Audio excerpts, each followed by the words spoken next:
why a decent income is no longer enough to afford a home in Canada, which is kind of crazy. Yeah. Look, I get it. The Toronto real estate market is confusing. Whether you're a new or experienced investor or just looking for a home to raise your family in, join us at Broadview Table Talks as you sit around the table with my friends and talk about the real estate and the ever-changing market in Toronto. And we are live. We haven't done this in a while, actually. No, it's been a while. That's the whole premise of the show. I know. A table talk. We're supposed to be talking around the table, right? Anyway, let's talk about what a lot of Canadians are wondering about, a lot of people are wondering about.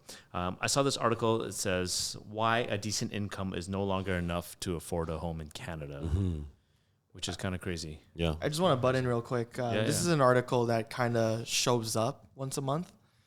In Blog TO? Not just Blog TO, but every social, every news outlet, it comes up once a month, and it always gives me a new number. So I think the last time I saw it, just a couple of weeks ago, but it was at they were talking about how even $160K for comfortable living in Toronto or affordability in terms of houses is not enough, which I need this kind of debunked because I'm starting to lose hope for everybody here.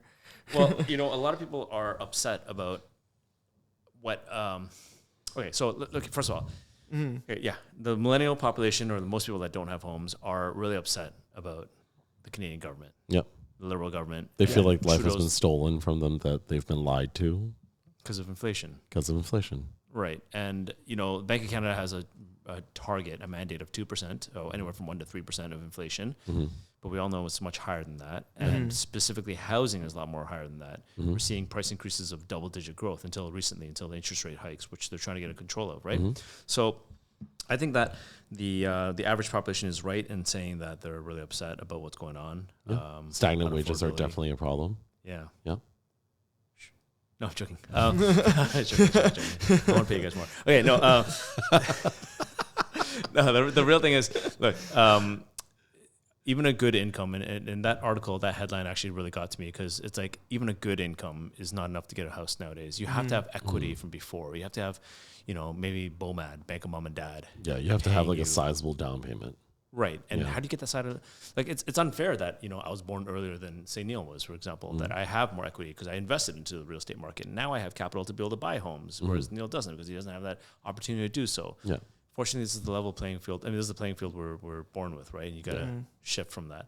So to answer your question, Neil, about $160,000 as an income, dual income, single income, whatever, salary to afford a home, generally they say the rule of thumb was that 5 times your salary, your gross annual salary, is what your mortgage amount would be, generally, right? There's obviously plus or minuses if you have other debts, things like that. It all relies on the gross debt service and total debt service ratios.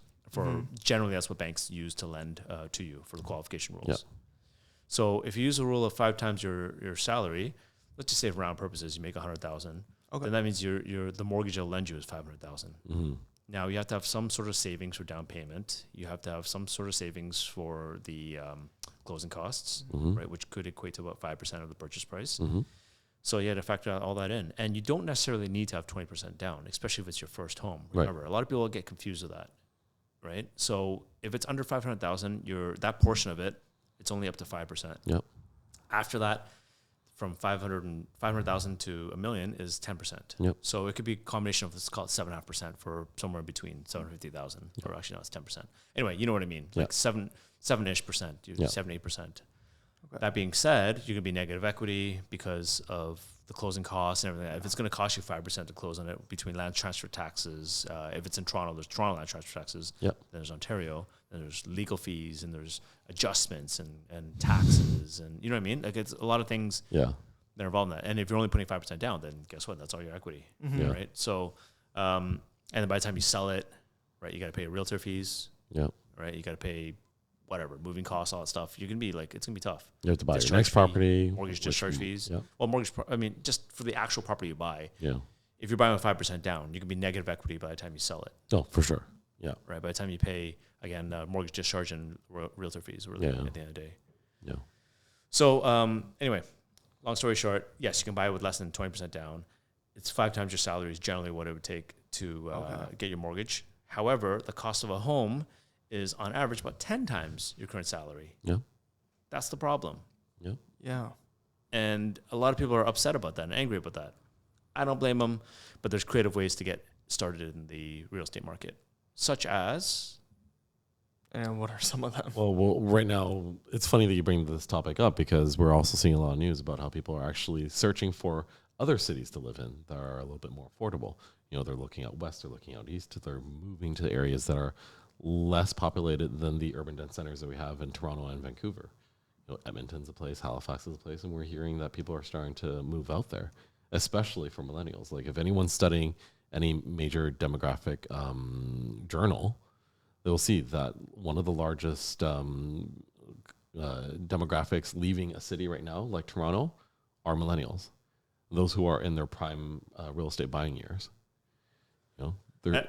And I think that's why they put that new housing minister, Sean, whatever his name is, because he's kind of like that millennial group, 30-ish, right? So he kind of relates to them, but I think he's kind of like the fall guy, apparently. But anyway, whatever. Politics aside, you're right. Like, millennials are leaving en masse, right? Because it's unaffordable to be here. But the problem is all the jobs are here in Ontario and Toronto. And that's why a third of the population moves to Ontario when they come to Canada. And we're talking about 1.2 million people last year and projected to have up to 1.4 million this year, right? We're on track for that. It's a lot of people.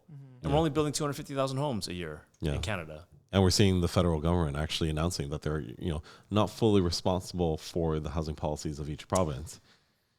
Yeah, I heard that quote too, right? Trudeau said that. And it's actually true though. Like it is not their main mandate. Right. You know, housing generally primarily is a municipal and provincial issue, right? Like with building permits in City of Toronto, for example, and then you have like the zoning laws in Ontario. But it's interesting because they do have a lot of policies that actually do affect housing for a lot of people. Of course. You know, Bank of Canada, they've got immigration policies. Yeah. You know, like I think inherently it all comes down to the fundamental issue that property owners don't want their values to drop. And that's why I get so angry with people online on like Reddit and all these other forums that want the housing market to burn and crash. It's like, okay, you want it to crash until when? Until you own a home? Do you still want to go crash when you own a home? Like, what's that limit? Like what happens when your friend over there still wants it to crash more, but you own a home? What do you do? Yeah. Anyway, so I don't think it's the whole point is that housing is gets more and more expensive because people don't want to sell for a loss if they don't have to. Right. They'll hold on to it for as long as they can. Right. And they'll only sell at a profit, really. Right. Or until it gets to higher than what they paid like for. A perceived value that they think is worth selling it at. Right. So the Bank of Canada helps with leverage. They set interest rates, first of all. They have nothing to do with housing either, except for the housing is a portion of their CPI basket. And it's only like a small percentage. Yes. Like housing in general, I think it's like 40% of the basket or close to 40%. But the actual mortgage costs are like 6 point something %. Yeah, it's very low. It's less than 10. Me on that. Yeah. Right. But then there's other things like rebuild cost or renovations or maintenance, things like that, taxes, all that, right? All that stuff, right? But I think that their policies, yes, affect us in our current stage of capitalism where we're at now, where houses cost so much and you have to get leverage and you can't just buy it out cash like our forefathers, our parents, our grandparents did, right? Right. Or they were handed, you know, titles or deeds to certain lands to build certain things on it. Are you talking about the feudal areas? Yeah, long time ago. Yeah. Like nothing's handed to us now, especially as millennials. Yeah, for sure. So it's gonna be a problem. But you know, there's other things like fractional ownership as well too, right? Actually, but speaking of the migration thing, population. I want to see how many people left Ontario this year. Ooh. Oh, all my friends. So yeah, a lot of your friends are leaving Toronto. No, so taking a few steps back, and I don't know if you want to move on to this already, Ken, but a big problem right now is that the supply is really low, and when we're wondering like why is it really low, and we just previously talked about like people who wants to sell or they don't want to sell but they have to sell, and there are reasons why they have to sell, right? So then we bring on what we call the 6Ds. 6Ds? 6 of them, right? Yeah. Which, if you can name them, if you can help me out, Michael. D, relocation. Or divorce, distance. Diapers, diamonds, debt, and distance. Right. So just catering to those people then. Is that why prices, and we get articles all the time, prices go up or prices are at an all-time high, prices are at all-time low, it changes every week. But right now, it's at a high. So is it because the supply is just nobody wants to sell it, or? Well, okay, so you said like many. I said so many things. So many things. It's Okay, so so first confusing. of all, Let's unpack it. It's so confusing. It's so confusing. Yeah, let's unpack that. I hate that word. But anyway, so first thing you said was about supply. Yeah. You said about the 60s, which we'll get into in a minute. Yeah. And then you also talked about Not selling if you don't have to because the people want to Which offer is the less money. 60s, though. no supply. You talk about supply. Yeah. Okay, so the reason why supply is like we can't keep up with the pace of immigration. First of all, if we're allowing over 1 million people, 1.4, 1.2, 1.4 million people, however you slice it, whether it's non-permanent or permanent residents into Canada, temporary workers or students or whatever, that eventually a third of them become from permanent residents. Mm-hmm. We can't keep up with the supply because first of all, there's a lot of zoning policies, right? It all becomes the major one is the NIMBYism part. Yeah. If you own a house in Toronto or Ontario or any kind of municipality in Canada for that matter, just inherently, you just don't want all of a sudden this massive density right beside you. Mm-hmm. You don't want a big tower in front of you because then that causes a lot of problem, right? Like you're Danforth. right. I mean, so well, Danforth is there's a lot of policies where you can't go higher than I think 6 or 7 stories, Yeah. or whatever, right? But like it's ripe for like a 40-story. Like we're right in the subway line. Why don't we have 40, 50-story towers there? Why don't we? Like there's gonna be one at Pape and Danforth coming up, Proposed. proposed, and it's probably gonna go through, right? But like if you think about the rest of Danforth, it's all primarily like 3-4 stories. Yeah. Maybe 6 stories, maybe. Well, there's that, 16-story building that's at, Danforth and Coxwell. Okay, whatever. Anyway, the point is that it's not like Yonge There's not Street. a lot. Yeah. It's not like Yonge Yeah. Street. Yeah. And the reason Yeah. why is because if you're living in that neighborhood, you don't want those guys beside you because they clog up the streets. There's no parking anywhere. There's so much traffic you can't walk anywhere. Even the people traffic, there's so much people. There's a lot of crime and like there's just a lot of more stuff. People want peace when they're Yeah. at home. Yeah. And that's why they unfortunately have the rights to veto a lot of rules. And the Ford government is trying to take that away. And the people won't have as much, like the neighbors, immediate neighbors won't have as much say in the whole policy as I forgot what the rules are, but they're basically taking that away from the Committee of Justice, not Committee of Justice. Where is it that they get to, they have their say in what actually gets developed. They have a community consultation. So that's going away. It's like the planning committee or something. Yeah. So there's that. And then there's also the amount of labor to be able to build these kind of places, right? So first of all, zoning doesn't allow you to create as much. Like you're limited to what you can create. Even if you were allowed to create what you can create, you don't have the staff, you don't have the labor, the manpower to create it. And then forget about that. The cost of construction and cost of materials, those two things alone, cost of permitting, Yep. Which is also higher. It's all those costs, which is higher, which makes projects not feasible anymore. So that's why we don't have the supply. Those are the 3 main reasons: Got super cost, expensive labor, during COVID. and zoning. Yep. Sorry. Got super expensive during COVID. Right, and prices are like inflation, all that kind of. They're kind of a bit sticky.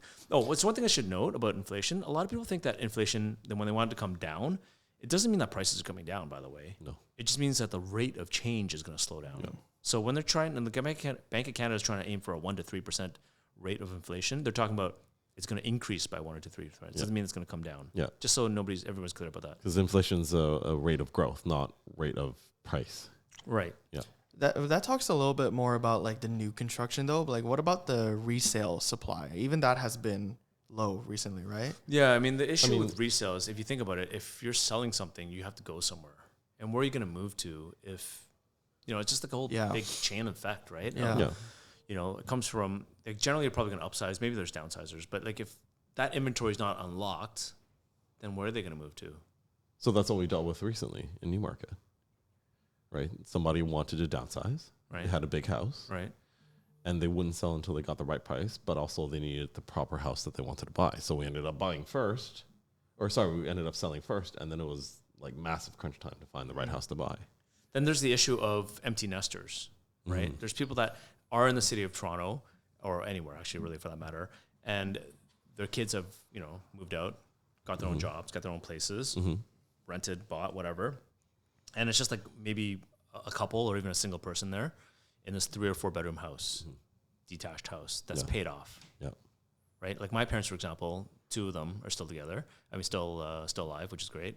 Right? They're in this massive, not massive, but they're in a big family 4 bedroom house, which should be catered to families, but they're not moving because their house is paid off. They don't want to pay maintenance fees. They don't want to live in a condo. Where are they going to go? Right. And that's just underutilized homes that could be used for somebody else. So I'm excited for the new multiplex. What's it called again? The expanding housing options for neighborhoods, where you're allowed to have, as of right, up to a 4-plex per house, plus an additional garden suite or lane suite. Right. So potentially 5 units, 4+1 units, to utilize the housing more. Yeah. Right? Because they should be, my parents' house, for example, they need a upgrade. So they're in Markham, so it's different, right? But if it's in Toronto, like that zoning hasn't come into Markham yet. But as of right in Toronto, if you have examples of that, you can renovate that so you can have tenants in there as well too, and keep it separately contained units so they're not bothered by it. Yeah. And then that would provide them with a retirement income. Yeah. So I think that'll be a good change, but I still don't think it's enough to meet the amount of people. That's only a portion of it. Don't even get to garden suites. I was just complaining about that like 2 days ago. What about it? Well, I mean, what's the point of garden suites if nobody wants to build them? Because they're so expensive, right? Yeah. Like if you're going to spend, it's not helping us right now. $350 a square foot to build something, get a 1,000 square foot house, that's $350,000 that you gotta build, right? Anyway, the cheapest I've seen is around $250 to build a garden suite. Like it's really expensive. Yeah, I don't want to sway too much from it, but even they were getting very nitty gritty about it. So, the permits in order to grant these garden suites they're hard to obtain because, how big are they supposed to be? Only like around 650, right? Up to 650. Depends on the lot size, right? Yeah, so they have to have a size? setback, they have to have a side setback, front, and they have to have access Percentage for of roofing coverage. Right. Access lot coverage for emergency green services. space. They have to have fire, ambulance, and So in this police article, access. They were just talking about this one property where the max that they can build is 650 square feet interior for this garden suite, right? Right. Now, it's difficult for these owners to be incentivized to build these things because you can have like a little what are those plants? Those plants that are just outside the home. What are those called? Those plant boxes? Planter boxes? Planter boxes right outside a window. That takes up part of the interior space. So there's a lot of math and there's a lot of there's a difficulty, a lot of loops that you got to go through it. Yeah. You're gonna have a cube. You're gonna have a cube, right? I don't think it's about the what you're going to build. I think it's more the cost, feasibility, right? So for some people, they can't afford $300,000, $400,000, $500,000, depending on how you want to make it, right? So that's the issue. Plus, some people don't want to have their backyard gone, right? So it's I don't think it's going to take 100% adoption. I don't think 100% of the people are going to adopt it, or a majority. It's going to be a small percentage, but anything you do can help. It is. Right? It is actually a good plan for anyone who wants to generate some rental income off their land, though, because if you think about it, 650 square feet. If you were to rent that out in a condo downtown, that's slightly over $3,000, just a bit. Mm-hmm. If you're paying $300,000 to build the thing, I mean that's way cheaper than buying a 650 square foot condo downtown just to generate the same amount of revenue. Okay, so back to the net migration. So in Ontario, we've had interprovincial migration. The population as of January 1st was 15.3 million. And population growth in April, so end of first quarter was 15.5 million. So it actually increased by 200,000 people. So we're having a net increase, whether it's plus or minus, I don't know. Q1 2023 looks like it's more people moving out, but the problem is we had new people coming into Canada nationally, and they all came to Ontario. So out of 40 million people that we have in Canada, 15 million live in Ontario. So that gives you a good stat of what's happening here, because all the jobs are here at the end of the day. All the jobs are here. All the density is here. So if your friends are leaving, that's going to be a problem, because we're not going to have young talent, and we're going to have a lot of bills to pay to support the social system, really, at the end of the day. And that's why the government, as a national housing strategy, is importing more people. Yep. But that's causing a problem. Yep. Yeah. Because assuming that everybody has a house, if 1 million more people are coming here, but we're only building 250,000 homes, and the average house size, according to StatsCan, I looked this up, is 2.6 people per household. Right. That only gives you 400 and something thousand, under 500,000 homes. Right? That you need to have, that we're only able to build. Yeah. Like we're only able to accommodate 500,000 people, but we're increasing it by 1 point something million. So that means half the people that are coming here don't have homes. Right. Which is a problem. Yeah. And that's why we're seeing bidding wars in rentals. Oh, I saw another stat the other day too, that there's double the amount of renters now as opposed to home buyers in recent times. Yeah. So that means either the home buying population is shrinking by half, or the amount of renters are doubling. Yeah. Or one of the combination of there somewhere. Combination of both. Yeah, which tracks what we're seeing, because not every single house is being listed, or not every single home is being listed with an offer night, and we're seeing more and more people actually compete for rentals. And this is just not in Toronto too. This is in Toronto, Mississauga, Markham, Richmond Hill, Vaughan. It's all over the GTA. Okay, so not to put a negative spin on it, back to positivity. If you own a home, the average price just came out. The market stats for July, which was last month, just came out yesterday. Average sales price is now at $1.18 million.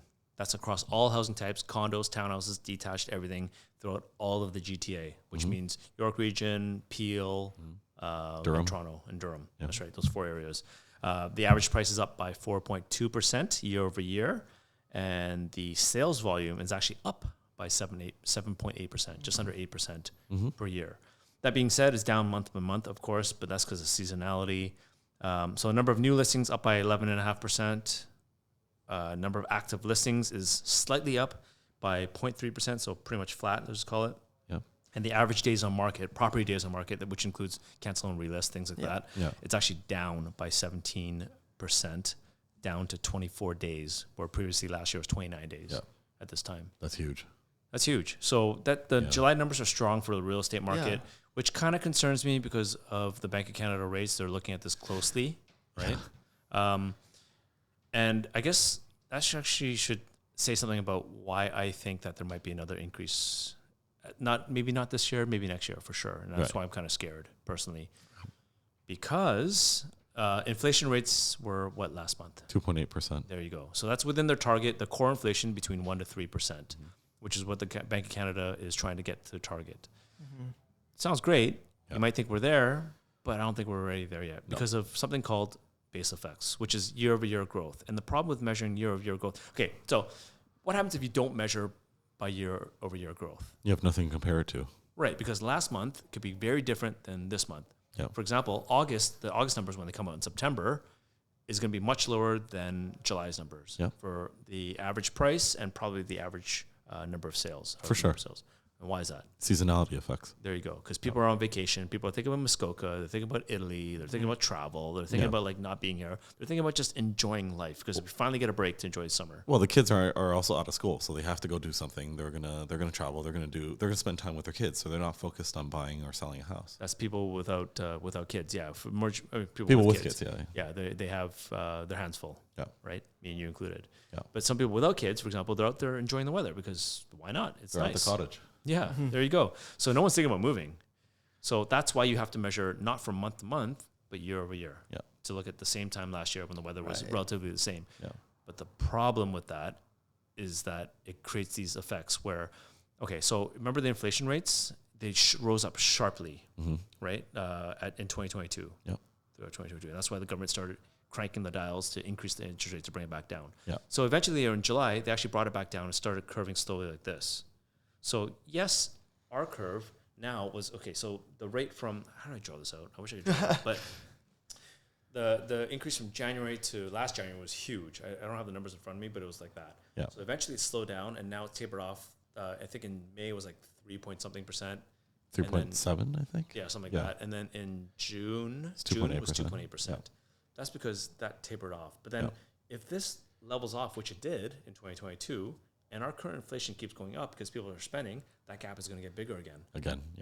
Which means Bank of Canada has to start introducing more measures. Right, because they're reactive towards the 3 preferred measures of inflation, but mainly core inflation. Let's just look at that. And if that gap gets bigger, they're going to react to that. Hopefully they won't. Hopefully they'll try to wait it out and see when, because they say that it takes about 18 months for the the interest rate increases to take into effect in our economy. Yeah. So hopefully they'll recognize that, but they also look at not just inflation numbers. They also look at job data and a whole bunch of other things, right? Yeah, like GDP, average wages and GDP and all that, right? Unemployment rates. Yeah, exactly. So let's hope for the best, but if it's based on just inflation numbers alone, I don't know. We might be in for a rough ride. Yeah. Well, I mean, this is going to be an extended rough ride especially because inflation is a lagging indicator. Right. So no matter what Bank of Canada decides to do now, we still have to wait and see what happens, if there's going to be any results. Let's see. And then, the other thing I keep seeing in the media is the months of inventory is increasing. For all those people that want the real estate market to burn and crash, they keep saying, oh, months of inventory is increasing. Yeah, you idiot. Of course it's going to increase. It's like summertime, right? Like there's not as much sales. In fact, the sales from this month was what, 5,000 or so? But just over 5,000. It was low. Last year was under 5,000.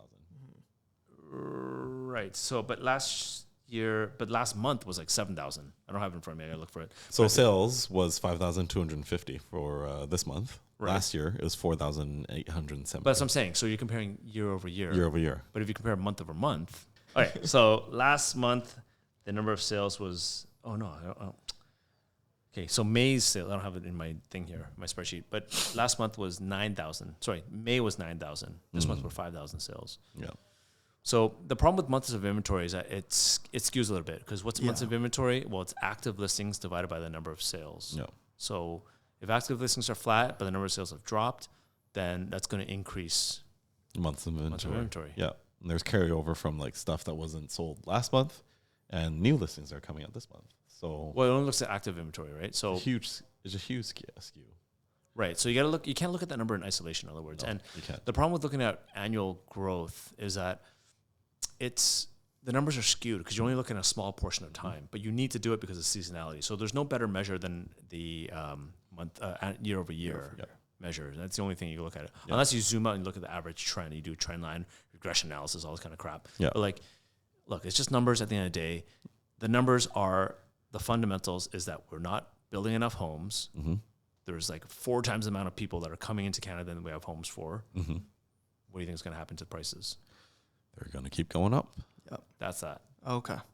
So that's the way I look at it when people ask me, where do you think the market's going to go? Well, it depends where you're at. And the reason why we can't give general advice about real estate or investments for that matter is because every situation is different. Yep. Let's get into the 60s Right. again. So people only move in today's market. They're not buying for investments for the most part. The investors are kind of like not really there anymore because it's a tough time with carrying costs. Maybe in the pre-construction market, because you're buying out 4 years in the future, you're buying out like a future contract for something that's built today. But the problem is the cost of new construction in order to satisfy the builder's numbers or performas, they have to sell at a certain price. Yes. But the resale market is not there yet. It's not even close to there. No. Right? So if you're looking at downtown Toronto, you're looking at like average, $1,800 per square foot. But the resale market now is like 1,000 to 11, 12 maybe per square foot. Will it reach up to 16, 18? $100 per square foot. I mean, we've also seen knows? $2,000 Big per risk. square foot too. Well, yeah, it depends Especially where you're downtown. at. Depends on what. There's a lot of general things you could talk about, like you know the views and terraces and all that kind of prestige of the building, and whatever. But people are not as happy to buy real estate right now as investments. No. Right. The smart ones are because they know it's an opportunity to buy. Yes. If they have the cash for it. A lot of the investors that we deal with, sometimes they're people who are leveraging themselves. They're trying to buy again. Yeah, they're trying to build wealth. Yeah. So in this market, you should be deleveraging. I think personally, if you're over leveraged, I think you should get out of that because the cost of capital is so high. Anyway, so the point of the thing is that people in the 6D categories are people that are moving because of rhyming off really quickly again: death, divorce, diapers, distance. I remember Debt. Distance. I said that distance. Divorce. Diapers. Diapers. Diamonds. Okay, so death, obviously, when people die, people pass, estate sales. Like, what are you going to do with the property? You inherited a $2 million property. What are you going to do with it? You're probably going to sell it, unless you want to put the money into fixing and flipping it or fixing and renting it out and continue keeping it within, you're spreading between 2 or 3 or 4 kids, right? Right. Or extended family members and stuff. So Right. we had a couple of situations this year, and the family just didn't want to hold on to the property anymore. It just would have cost too much to bring it up to a state where you would want to rent it out. So and they opted to sell, right? That's one situation. Diapers. If you have new babies, you're looking at extra bedrooms because eventually over time they're going to need their own space to sleep or whatever.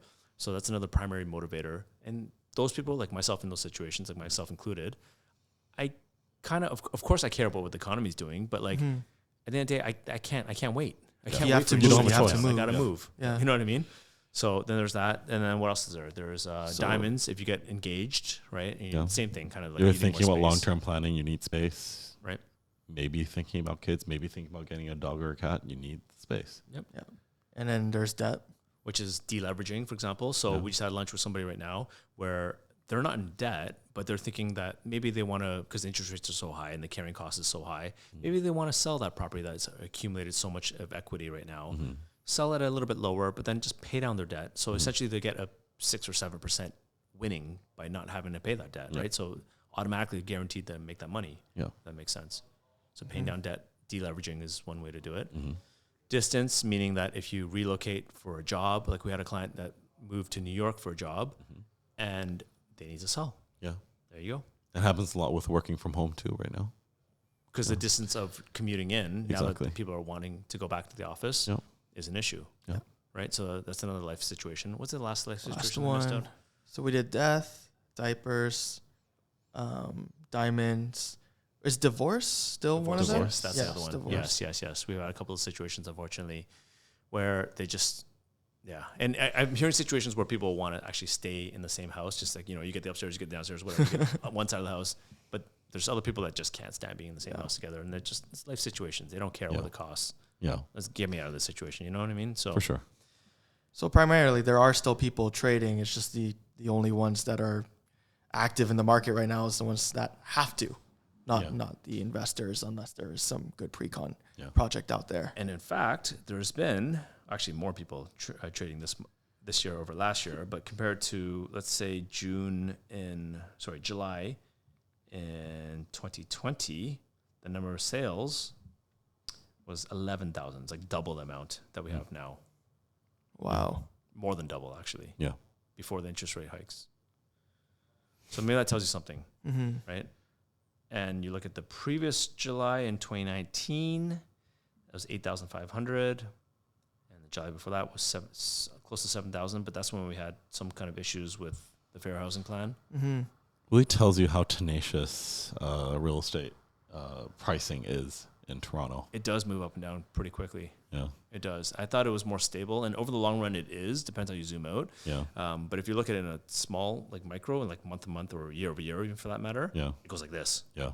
I see. That's why I get the article every week. This is everything's plummeting. Everything's so expensive. Yeah, and it's so funny. From the same publication, you'll get one opposing article, and the other one says, "Yeah, prices are great." And the other one says, "Prices are shit." I don't know. It just depends how you interpret it. And I think in the long run, you can't go wrong if you think the fact that everybody needs a place to live. If you look at residential real estate. But while we're talking about places to live, let's talk about open and closed bidding for houses in Toronto. Oh, that's what we're going to talk There about you today. go. That's what it was. Should we save it for another topic? We'll save it for another podcast. We'll talk about anyway. Coming soon into the real estate market. Soon, you're going to be allowed to have open bidding. In other words, because before we weren't allowed to do that because we weren't allowed to disclose what for privacy, what the previous person was bidding for. For sure. And now, as a changes to our rules as of December 1st, 2023. The real estate board, given from a lot of pressure from the public, is going to allow open bidding, or they're going to be forced to allow open bidding. It doesn't mean that sellers have to do open bidding, but there's a chance that they can do open bidding. This guy's snoring. All right. Okay, anyway, let's sign off. Let's save it for next week. I know this is kind of a boring topic. There's our 14-year-old intern. That's what he does. It's over his head. Anyway, thanks for tuning in. I'll catch you next week. Add it up. Thanks for sticking out to the very end. I hope you got some value out of this. Do me a favor, please press like and subscribe. But more than anything, leave me some feedback so we know what to produce for you going forward. Thanks again.